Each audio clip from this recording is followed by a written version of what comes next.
خوشی سب کچھ پا لینے کا نام نہیں، یہ پائے ہوئے میں خوش رہنے کا نام ہے۔ خواب وہ نہیں ہوتے جو آپ نیند میں دیکھا کرتے ہیں، بلکہ خواب وہ ہوتے ہیں جن کے لیے آپ نیند قربان کر دیتے ہیں۔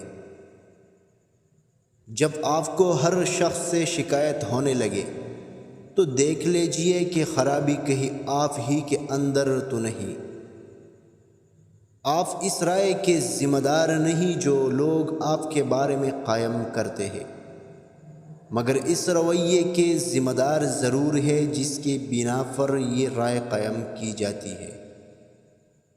انسانوں کے آدھے مسائل عقل حل کرتی ہے، باقی آدھے مسائل کا حل مضبوط شخصیت ہے جو مسائل کے ساتھ جینا سکھا دیتی ہے۔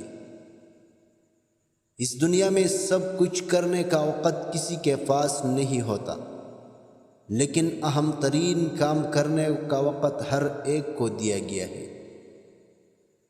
جب عام آدمیوں کا قاتل نہ پکڑے جائے تو خاص لوگوں کی ہلاکت کا سانحہ پیش آ جاتا ہے، اور جب خاص آدمیوں کے قاتل نہ پکڑے جائے تو قوم کی ہلاکت کا سانحہ پیش آ جاتا ہے۔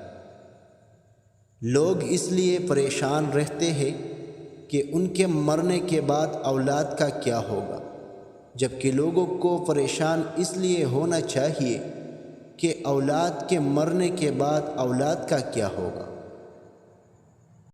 آنے والا کل اس شخص کا ہوتا ہے جو اس کے لیے تیاری آج کے دن سے شروع کر دے۔ بس آپ امید کی شاہراہ کو اختیار کر لیجئے، کامیابی کا راستہ اسی سے نکلتا ہے۔ منفی انسان کو ہر موقع میں ایک مشکل نظر آتی ہے، مثبت انسان ہر مشکل میں ایک موقع دیکھتا ہے۔ کسی معمولی نظر آنے والے انسان کی عزت کرنا آپ کی شرافت کا ثبوت ہے، کسی معمولی نظر آنے والے انسان کو ذلیل کرنا آپ کے پست ہونے کا ثبوت ہے۔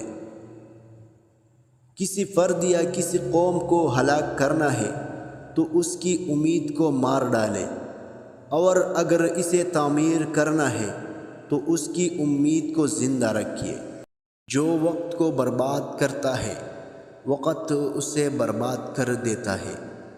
جن معاملات میں آپ کچھ نہیں سکتے ان کے لیے پریشان ہونا نادانی ہے، اور جن معاملات میں آپ کچھ کر سکتے ہیں ان کے لیے پریشان ہوتے رہنا زیادہ بری نادانی ہے۔ زندگی کے سفر میں آنے والا اندھیرا غار کا نہیں سرنگ کا ہوتا ہے، جس کے اگلے سرے پر ہمیشہ روشنی ہوتی ہے، مگر یہ بات حوصلے کے ساتھ چلنے رہنے والے ہی جان سکتے ہیں، مایوس ہو کر بیٹھ جانے والے نہیں۔ زندگی کی دوڑ میں دوسروں سے آگے نکلنے کے لیے تیز چلنا ضروری نہیں، بلکہ ہر رکاوٹ کے باوجود چلتے رہنا اور مسلسل چلتے رہنا ضروری ہے۔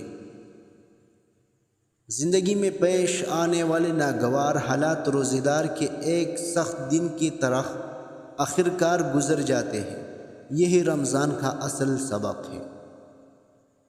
وہ آدمی نادان ہے جو ماضی سے نہیں سیکھتا اور بار بار پرانی غلطیاں دہراتا ہے، مگر وہ آدمی زیادہ نادان ہے جو ماضی سے سیکھتا ہے اور ہر دفعہ نئی غلطی کرتا ہے۔